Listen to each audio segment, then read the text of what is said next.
Il ne faut jamais oublier que la personne âgée est une citoyenne à part entière. Ça veut dire que c'est d'abord elle qui doit déterminer son choix de vie. D'autant plus que dans tous nos établissements, c'est placardé sur les murs la charte de la personne âgée dépendante, la charte de la personne âgée accueillie. La personne doit être libre de choisir son lieu de vie.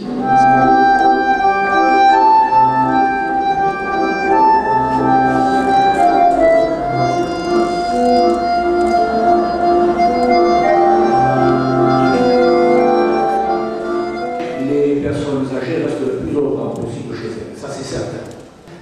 Nos anciens, ils ont l'habitude du jardin, du petit chat, du chien qui est autour d'eux, et ça fait partie de leur ligne de vie, et ils y sont très attachés. Donc il faut essayer de trouver des moyens pour que cette personne puisse rester à domicile, être moins handicapée ou plus handicapée à domicile.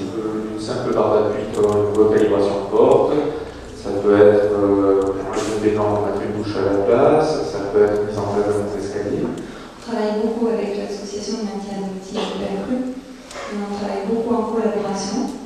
Donc nous on s'appuie aussi beaucoup sur les auxiliaires de vie, les aménageurs, parce qu'effectivement ce sont elles qui sont au quotidien et qui connaissent toutes leurs habitudes. Les aides-soignantes aussi. Donc moi en tant qu'infirmière, effectivement ce sont dans le service les aides-soignantes qui connaissent même plus les personnes âgées que moi-même. Maintenant, il y a plus à travailler en équipe sur le terrain, des réunions de coordination, chacun a sa parole. Et c'est important, donc finalement, le médecin, quand il passe, l'infirmier, il n'a peut-être pas assez de temps, quelquefois, il a un arrêt sur l'image et on a besoin quelquefois quand même de l'expertise de l'aide à domicile pour pouvoir la filmer. Je travaille des aides chez lui, à domicile, mais je voudrais dire une chose, je voudrais intervenir sur plusieurs plans. On a eu toute une équipe qui est venue, et j'insiste sur le mot équipe. C'est-à-dire qu'il y avait à la fois le médecin, il y avait à la fois les infirmières, les aides-soignantes et les aides de vie qui étaient là. Et je n'ai jamais eu l'impression, pour ma part, je ne crois pas maman non plus, qu'il y ait eu une différence, si ce n'est leur tâche. Pour nous, on a eu affaire à des gens qui étaient très professionnels et qui étaient d'une humanité invraisemblable. On a été soutenus moralement, tant par les autres, par les uns que par les autres. Et je vous affirme que les infirmières ne restaient pas 10 minutes juste pour faire leurs soins. Elles prenaient tout le temps qui était nécessaire pour nous entourer, quelquefois pour nous aider quand on pleurait, quand on était malade. Il a pu finir ses jours en tenant la main de maman et en tenant la main. Voilà. En ce qui me concerne, c'était à la fois mon père et ma mère dont je me suis occupé, dans les mêmes conditions, avec une utilisation de domicile extrêmement efficace, avec des assistantes de vie, ou je ne sais plus comment les appeler, présentes 24 heures sur 24, à moment, je dirais. Alors, ce qui a été le plus difficile, malgré tout, je n'y étais pas préparé, c'était les atteintes à la pudeur de mes parents lorsque je devais les changer. Autre chose, quand on est une personne âgée, à l'hôpital, c'est pour se faire soigner. En général, elle n'en ressort pas beaucoup mieux que lorsqu'il est entré. Surtout si elle doit subir une petite intervention.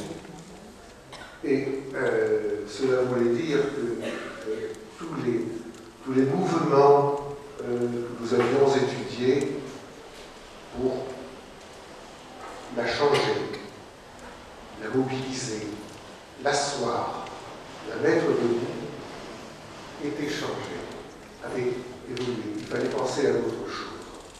Cela, en conclusion, je trouve qu'il serait opportun de penser à la formation des aidants familiaux autant, peut-être même plus, que de la formation de ceux qui ont décidé de faire un métier. Je parle au niveau GISER, mais je parle au titre des fédérations chez CARCO, des caisses de retraite. C'est une action prioritaire. Comment peut-on aider les aidants? Alors effectivement, au niveau AG2R, on essaie de monter des groupes de parole. Ça suffit. suffit pas. C'est très difficile de faire venir les aidants sur ces groupes de parole. Mais nous aimerions effectivement qu'ils viennent ici vers nous, puisque les caisses de retraite, en règle générale, mènent des actions, mais ils ne sont pas les seuls. Le CLIC aussi mène ce type d'action. Et je crois que là-dessus, il y a énormément de travail à faire. Former les aidants naturels. Le tout, c'est de savoir à quoi. Former les aidants naturels à faire des toilettes.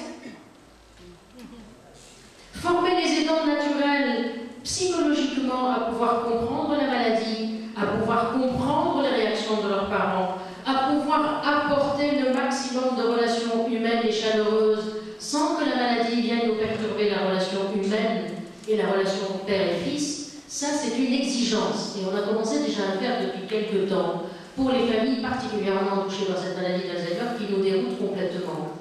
Donc, formation des aidants naturels, oui. À quoi? Je crois qu'il faut d'abord vraiment les aider à comprendre les pathologies et à les aider à assumer cette souffrance que la famille a vis-à-vis d'une personne malade. Former aux soins.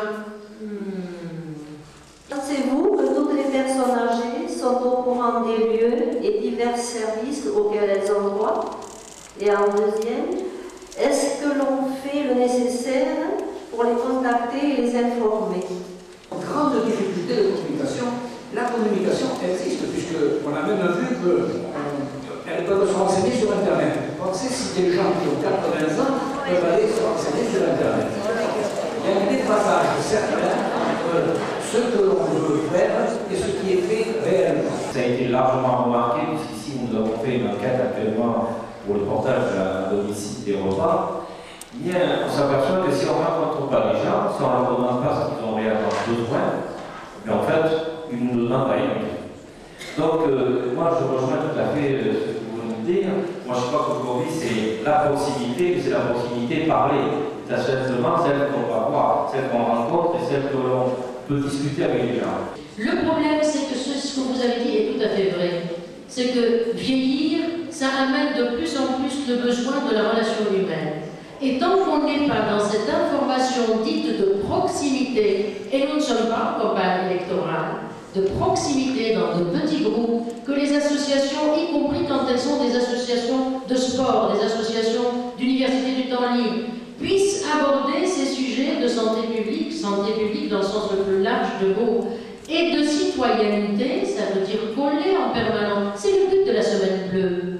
La Semaine Bleue, elle est faite pour faire encore comprendre à la société que la personne âgée est membre actif de la société et faire comprendre aux personnes âgées qu'elles sont encore des citoyens.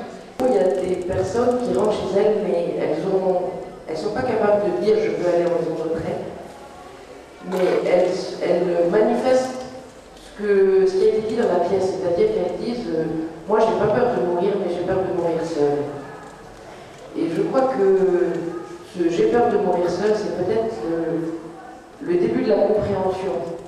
C'est-à-dire qu'on a besoin aussi de tendresse.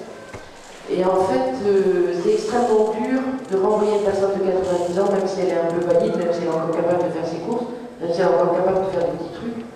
De dire, mais tu peux rentrer, et elle sait, cette personne, qu'elle va mourir, tout le monde le sait, personne n'en parle. On aimerait tous mourir à domicile. Et je veux dire, on aimerait tous mourir bien portant, autonome, puis riche et beau, si on va dire, et ne pas mourir tout court. Voilà. Et alors en fait, comme on est tous autonomes, pas trop malades, riches, voilà, peut-être je vous laisse choisir, et bien donc ça va se faire à domicile. Mais on a un cerveau qui fonctionne comme ça à un instant donné. Voilà. Et puis au fur et à mesure que les choses évoluent, eh ben, notre cerveau et la manière dont il résonne changent aussi. En fait, nous prendrons au fur et à mesure de l'évolution de notre situation par rapport à la maladie et par rapport à la dépendance, nous prendrons avec des soignants que nous aurons autour de nous des décisions qui seront adaptées à notre fonctionnement à ce moment-là. C'est ça l'idéal en fait. C'est vraiment que les gens, qu'on puisse